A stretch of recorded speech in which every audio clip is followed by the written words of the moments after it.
என்னுடைய மகன் பிறந்ததுக்கு அப்புறமா நாங்கள் இன்னொரு குழந்தைய பெற்றுக்கிறது பற்றி யோசிக்கவே இல்லை.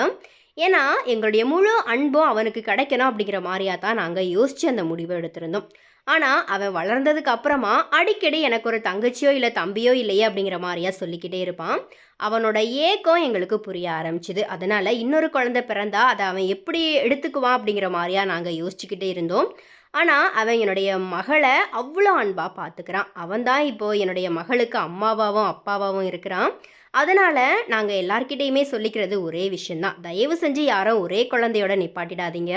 உங்கள் குழந்தைக்கு இன்னொரு ஆதரவு நிச்சயம் தேவை. இந்த மாதிரியா அந்த பேட்டியில் பார்த்தீங்கன்னா காயத்ரி வந்துட்டு ரொம்பவே உருக்கமாக பேசியிருக்கிறாங்க.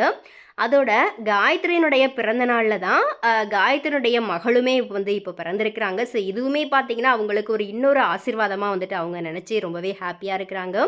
ஸோ எனிவே ஆக்சுவலாக இப்போ இருக்கிற சூழலில் பார்த்தீங்கன்னா நிறைய பேர் வந்துட்டு